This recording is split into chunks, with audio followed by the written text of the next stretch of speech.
Let's talk about something real, not motivational fluff, not surface level advice.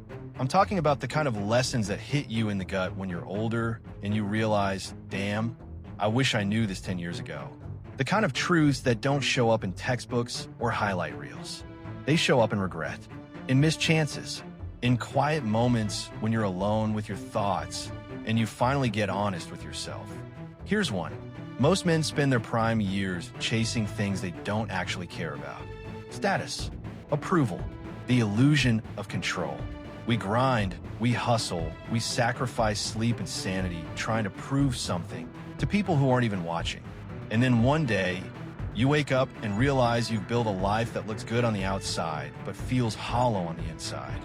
That's a brutal moment, because now you've got responsibilities, routines, maybe even a family. And you're asking yourself, is this it? Another one. We wait too long to deal with our emotions. We're taught to be tough, to keep it together, to never show weakness. So we bottle things up. We bury pain. We laugh off trauma. And it works for a while, until it doesn't.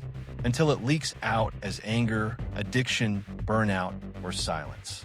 Real strength isn't about holding it all in. It's about knowing when to let it out, when to talk, when to ask for help, when to say, I'm not okay, but I'm working on it.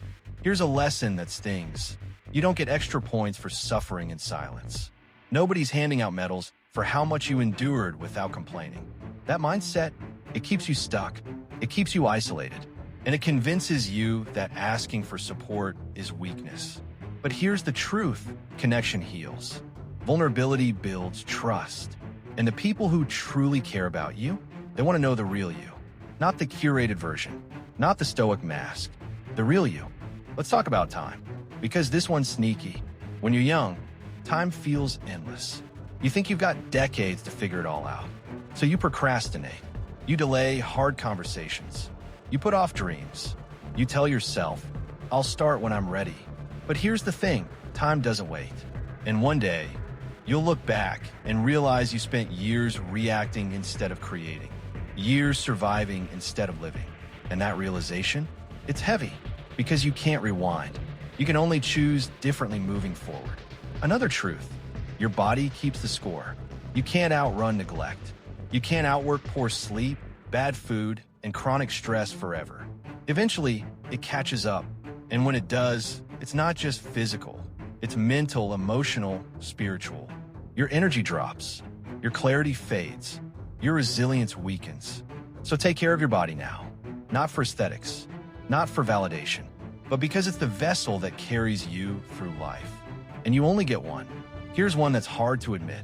Many men don't know how to receive love. We know how to chase it, how to earn it, how to perform for it, but receiving it, letting it in without suspicion or shame, that's foreign, because deep down, we're afraid we're not enough, that if someone sees the real us, they'll leave. So we sabotage, we push people away, we test their loyalty, and we call it protecting ourselves. But really, it's fear, and that fear costs us connection, intimacy, peace, and finally, peace is the real flex. Not the car, not the followers, not the six-pack.